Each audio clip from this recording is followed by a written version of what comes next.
Against Empathy. The Case for Rational Compassion. By Paul Bloom.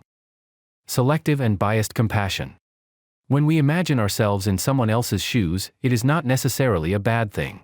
However, the problem lies in our inability to do this with everyone, resulting in biased compassion.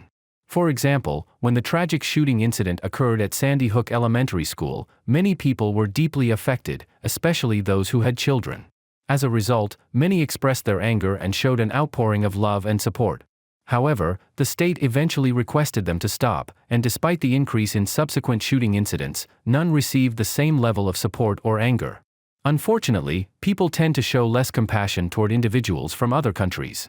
Despite Syrian parents losing even more children in horrific acts of violence during the war, they did not receive the same level of global support as the victims of Sandy Hook. This can be attributed to the ease of communication and empathy with those who resemble us.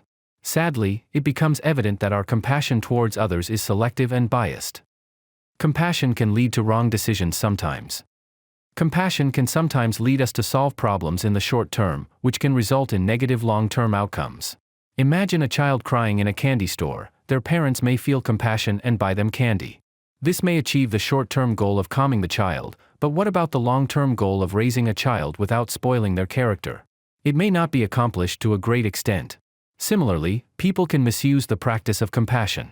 This applies to some orphanages in countries with poor government oversight, where the managers exploit foreign donors and pocket the money for themselves. Sometimes they even bribe parents to give up their children in order to open more orphanages. These children endure harsh conditions inside those institutions, and people donate, thinking they are helping, but they actually exacerbate the problem. Furthermore, our feeling of compassion towards a minority of individuals can lead us to make wrong decisions regarding the majority. An example of this is the case of a girl named Rebecca Smith who received a dose of a contaminated vaccine that nearly cost her life. People easily sympathized with the girl due to the horrifying story and the surrounding publicity. However, what people didn't know is the number of children whose lives were saved by that vaccine, which led to anti-vaccine campaigns being launched. Cost-benefit analysis, the foundation of balanced compassion. Compassion drives people to do good, but there are better and more balanced reasons to help others. What motivates you to assist a child drowning in a river is not solely compassion, but rather the drive to do what is right and a sense of responsibility. You are not required to feel the same misery and fear as the child to help them because that would make things more difficult. We can perform acts of kindness without experiencing the suffering of the other party.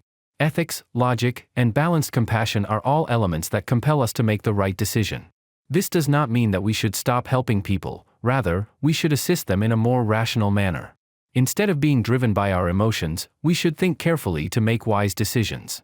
In this context, compassion can be defined as caring about people and desiring their success. We should adopt an objective approach when helping others, focusing on cost-benefit analysis, so that compassion becomes rational and balanced. This is highly important in our current world. For more information, you can check out summaries of our books on our channel. Thank you for your valuable time.